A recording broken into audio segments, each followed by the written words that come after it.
কওকচোন দেৱৰখী, আছে নেকি কিবা নতুন সংবাদ? শুনিবলৈ পাইছো কুৰুপতিয়ে হেনো কৃষ্ণ কুমাৰ হাম্বক বন্দী কৰি ৰাখিছে। সত্য কথা দেৱৰখী। দ্বাৰকাপতিয়ে এই সংবাদ পালে প্ৰলয়ৰ কৰিব সূচনা।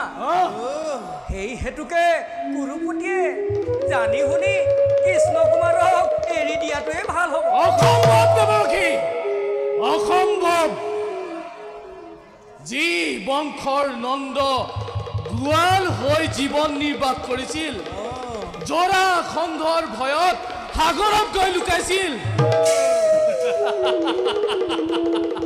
সেই কুটকলীয়া কৃষ্ণৰ ভয়ত মই এই হাম্ব কুমাৰক মুক্তি দিব লাগে। এয়া অসম্ভৱ দেৱৰখী। আৰু শুনা দেৱৰখী, সেই কুটকলীয়া কৃষ্ণক গৈ কবাগৈ, বিনা যুদ্ধে কেতিয়াও এই হাম্ব কুমাৰক মুক্তি নিদিওঁ মই। নাৰায়ণ নাৰায়ণ, তেন্তে সেয়ে হওক। ই মায়াত বন্দী হৈলে কালিন্দীৰ ঘোঁৰা, জালত বন্দী হৈলে কাছ, তয়ো বন্দী হৈলি গৰ্বৰে, তোৰো হৈ বহৰ্বনাশ। নাৰায়ণ নাৰায়ণ।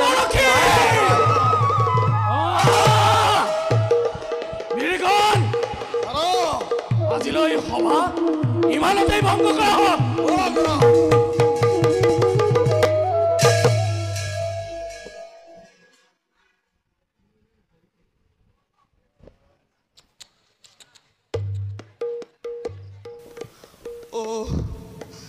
কি যন্ত্ৰণা হে পিতা যদুমণি, পুত্ৰক কৰাই উদ্ধাৰ। প্ৰাণ বায়ু উৰি যায় আজিয়ে হস্তিনাপুৰত। কুৰুবীৰগণ ভাল কাম নকৰিলা। এই সংবাদ যদি পায় দ্বাৰকাপতিয়ে নাপাব নিস্তাৰে হস্তিনাবাসীয়ে। পিতা পিতা, চাই যোৱাহি এবাৰ পুত্ৰৰ বিলৈ কেনেধৰণে কটাইছে জীৱনে অন্ধ পুতাল। পিতা পিতা, উদ্ধাৰ কৰা পিতা, মোক উদ্ধাৰ কৰা পিতা, উদ্ধাৰ কৰা মোক পিতা, উদ্ধাৰ কৰা।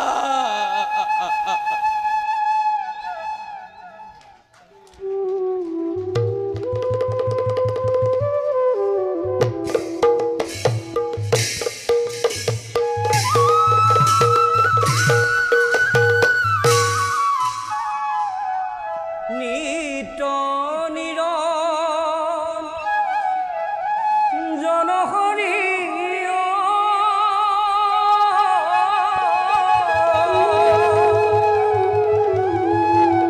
নিত নিৰঞ্জন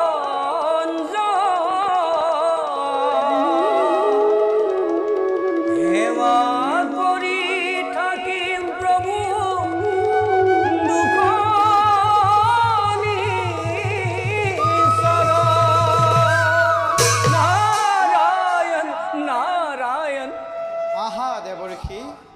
প্ৰভু দাসৰ সেৱা কৰিব গ্ৰহণ। বাৰু দেৱৰ্ষি, কোৱাচোন মত্যৰ কিবা নতুন সংবাদ আছে নেকি?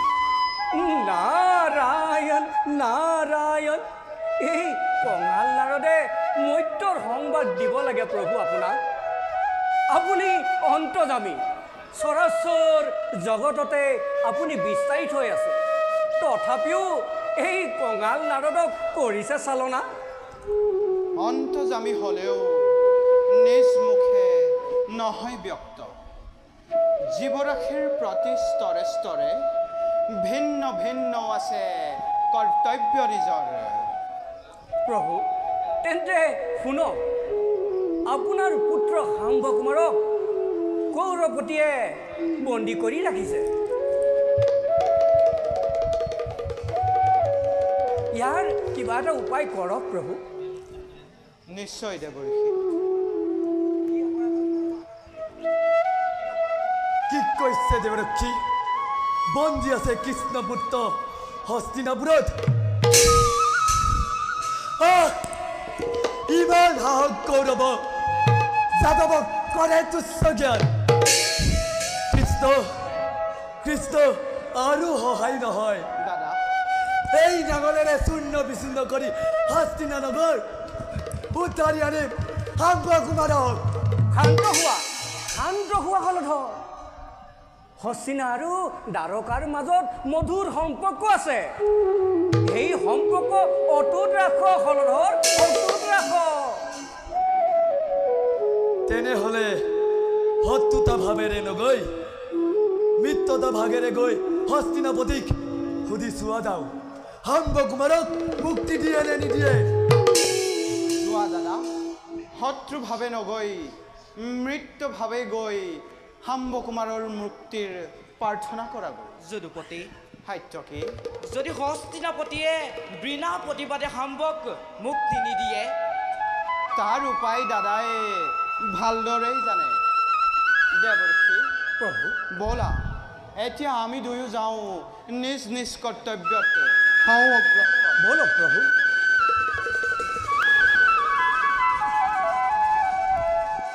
তেন্তে সাত্যকী আমি যাওঁ যোদ্ধা যোদ্ধা হেতু।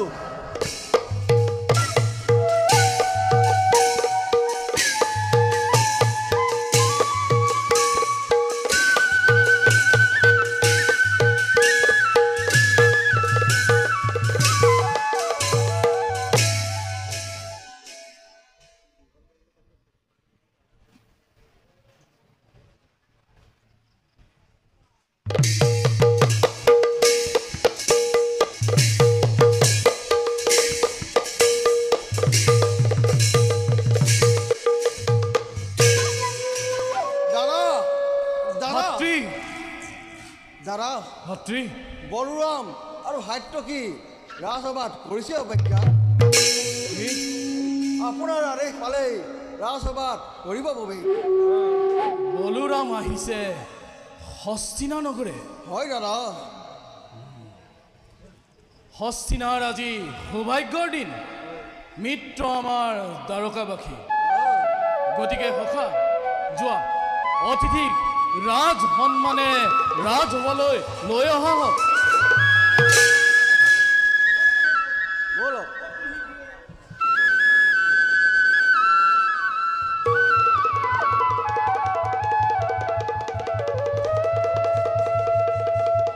আহক যাদৱগণ, জনাইছোঁ সম্ভাষণ।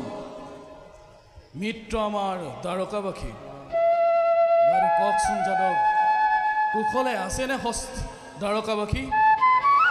তাৰ বিষয়ে নকলেও হস্তিনাপতিয়ে জানে নিশ্চয়। হস্তিনাপতি প্ৰমুখে সকলো হস্তিনাবাসীৰে মংগল নে? শ্ৰীহৰিৰ কৃপাত সকলোৰে মংগল। ভাতৃ দুষাখন, দাদা, অতিথিৰ শুশ্ৰূষাৰ বাবে অন্তঃপুৰত দিয়া হওক সংবাদ। ভাল দাদা। তাৰ আগেৰে কোৱাচোন ৰাজ, কিবা বন্দী কৰি ৰাখিছা সাম্বকুমাৰক? আৰু তুমি তাকেই কৈফত বিচাৰি আহিছা হস্তিনাৰ পৰা? শান্ত হ ভাতৃ। শুনা হে দ্বাৰকাবাসী, পাতিছিলোঁ স্বয়ম্বৰ নিজ চুহিতাৰ। হতালে বিঘিনি মোৰ শুভ কাৰ্যত। বলপূৰ্বকভাৱে হৰণ কৰি নিব বিচাৰিছিল মোৰ দুহিতা আৰু সেই অপৰাধতে বন্দী আজি হাম্বকুমাৰ। যদিও কৰিছে অপৰাধ হাম্বই অজান শিশু বুলি জানো, ক্ষমা নকৰিব প্ৰথমবাৰৰ বাবে। এই প্ৰভাৱ থাকিব উভয় কুলৰ। শুনিছানে কুৰুবীৰগণ, কৰিছে কি কাটৰ অনুৰোধ? এনে গুৰুত্ব অপৰাধীক বিনা মুক্তি শাস্তি দিব লাগে। সঁচা, মধুৰ সম্পৰ্ক আছে দুই কুলৰ মাজত, কিন্তু এনে নিজ কৰ্মৰ সমৰ্থন কৰি মই কেতিয়াও মুক্তি দিব নোৱাৰো সেই হাম্বকুমাৰক। হস্তিনা বীৰগণ, আছিল মধু সম্পৰ্ক অতীত কালত। যদি হাম্বকুমাৰক মুক্তি কৰি নিদিয়া তেন্তে পলায়ৰ সূচনা হ'ব হস্তিনানগৰ। দুৰ্যোধন, ইও এক অদ্ভুত খেলা। হে ৰাম, এয়াই হৈছে মোৰ শেষ সমিধান। হয় যদি হওক হস্তিনাৰ গৌৰৱ লুপ্ত, হয় যদি হওক এই দুৰ্যোধনৰ নাম ৰখা তলে, তথাপিতো এই হাম্বকুমাৰক নিদিও মুক্তি। অসম্ভৱ, অসম্ভৱ, অতিকে অসম্ভৱ। কোঁৱৰক মুক্তি নিদিয়া পৰ্যন্ত মই ঘূৰি নাযাওঁ দ্বাৰকা নগৰে। বীৰগণ, এই দাম্ভিকৰ অত অহংকাৰ। ৰাম, এই মুহূৰ্ততে তই হস্তিনাত কত ত্যাগ।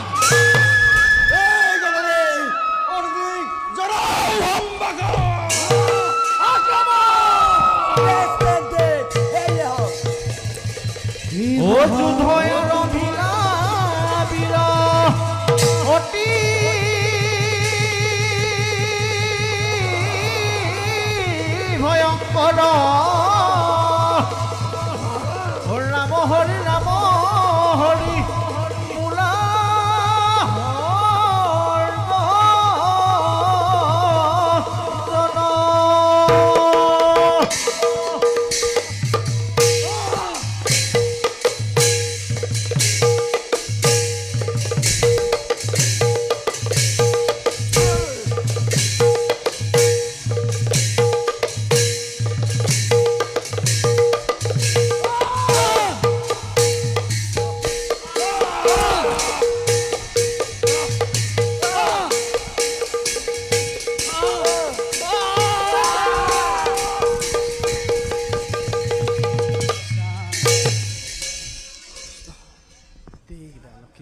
হাত্যকী, কিয় আহিছ তই মৃত্যুৰ মুখলৈ? শক্তি আছে যদি তোৰ গাত, মোৰ লগত যুদ্ধ কৰ। বেশ তেন্তে সেই হক নকল কলম।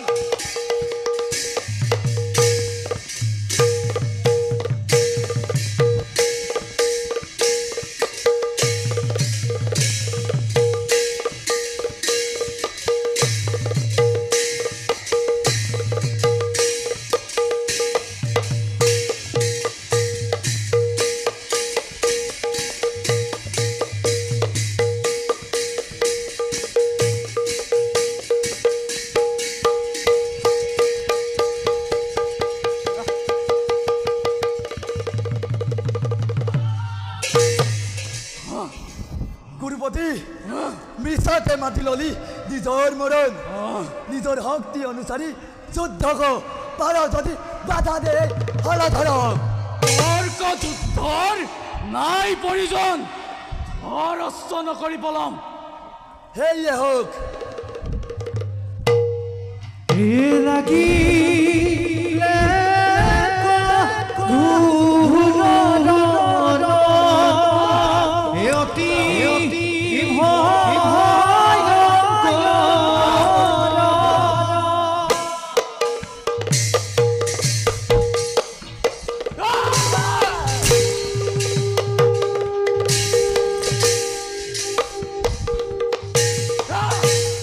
মহা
মৃত্যু যদি আছে মোৰ সমৰ ক্ষেত্ৰত তাতো আছে শান্তি মোৰ ভীৰুৰ দৰে নপলাই যাদৱ বাহিনী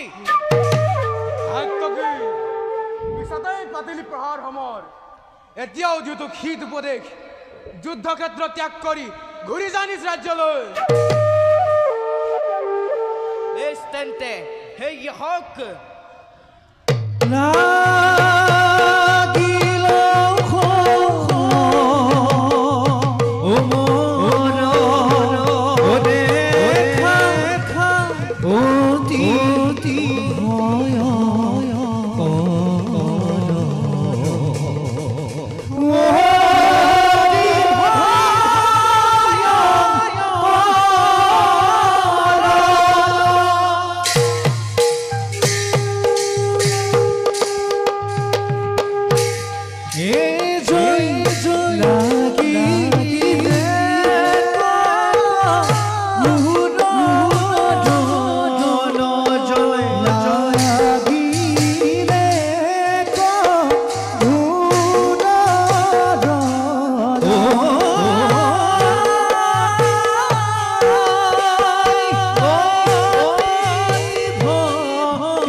দেখা যাওক কৌৰৱ শক্তি কিমান।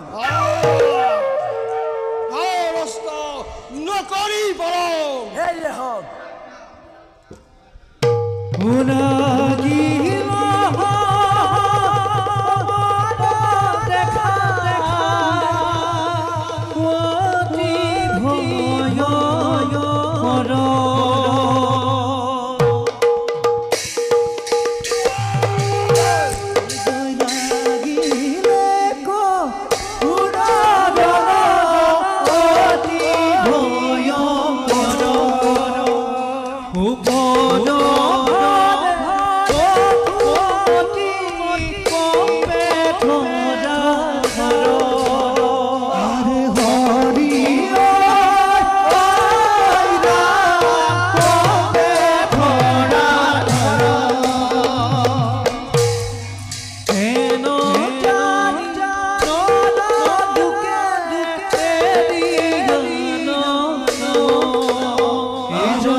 প্ৰতিজ্ঞা কৰিলে হস্তিনাথ ঘটাব প্ৰলয়ৰ সূচনা। সেইবাবে তোমালোক সকলোৱে প্ৰাণে প্ৰাণে যুদ্ধ কৰি সেই বলৰামক কৰা স্তব্ধ।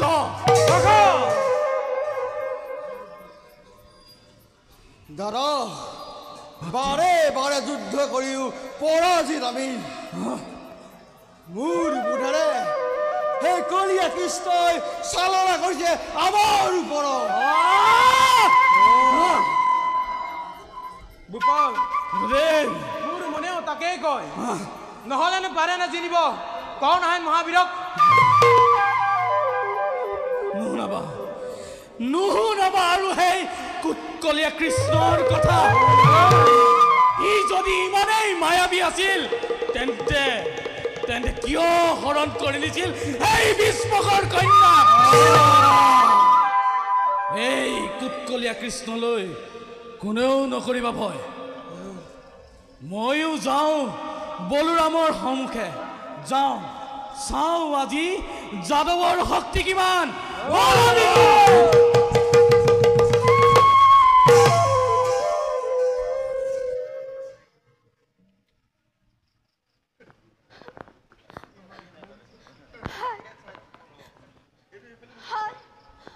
কি দুৰ্ভাগ্য, যাক মই হৃদয়ৰ দেৱতা বুলি কৰিছো গ্ৰহণ, তাকো আজি নিষ্ঠুৰ নিয়তিয়ে গ্ৰাস কৰিছে।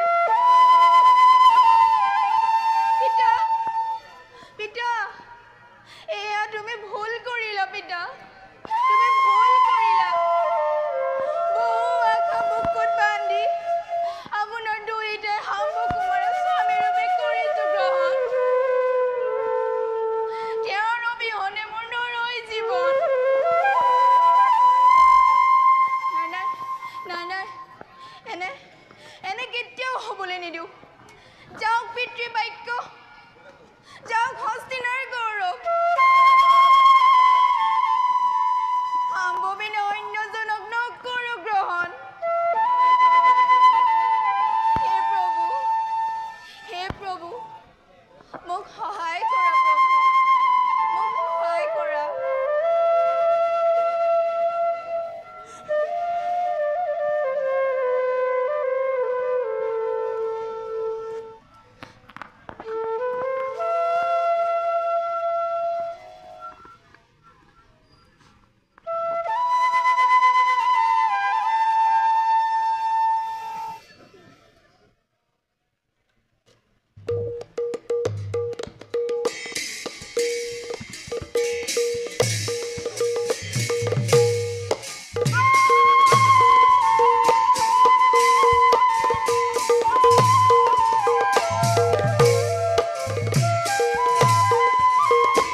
এই অহংকাৰী যাদৱক পৰ ৰাজ্যত আহি তই কৰত অহংকাৰ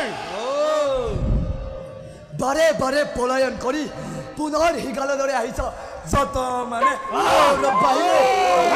লাজ লগা নাই তহঁতৰ এইবাৰ পাৰ যদি যুদ্ধ দে ও মহাক্ৰোধে অবলু যুদ্ধ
Romeo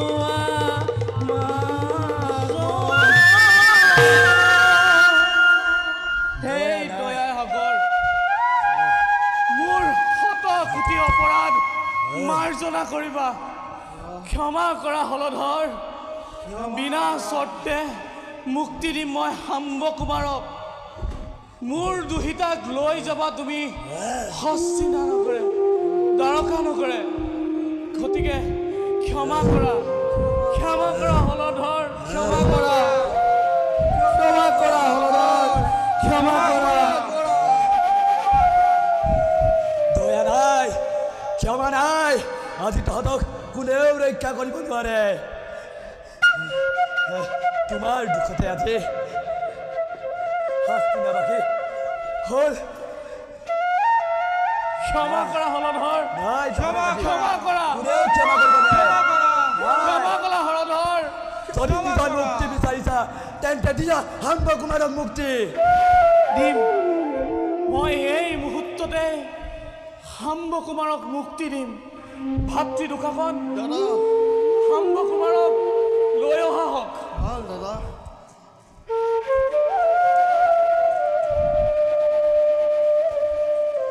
হে ৰাম মোৰ শত কোটি দুখ মাৰ্জনা কৰিবা ঠাই দিয়া যেন তোমাৰ ৰাতুল চৰণত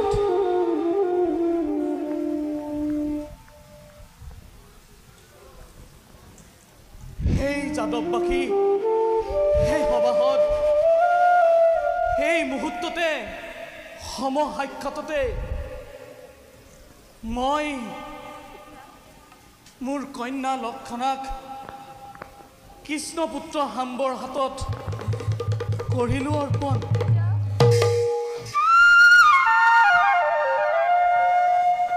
হয়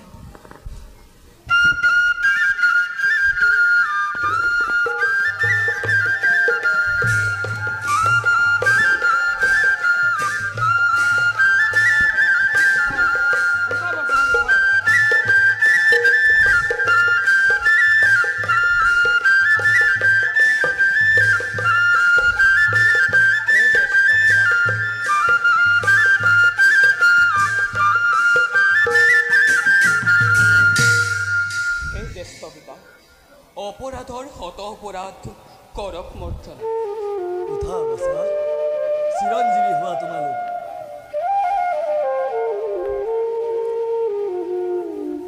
গুৰুপতি কুমাৰ নেজানিয়েই অথমে কৰিলোঁ বহু অপৰাধ যাদৱ আৰু কৌৰৱৰ মাজত আছে এক মধুৰ সম্পৰ্ক এই সম্বন্ধ যেন থাকে সদায় গুৰুপতি আছিল মধুৰ সম্বন্ধ অতীত কালত পুনৰ হ'ল সম্বন্ধ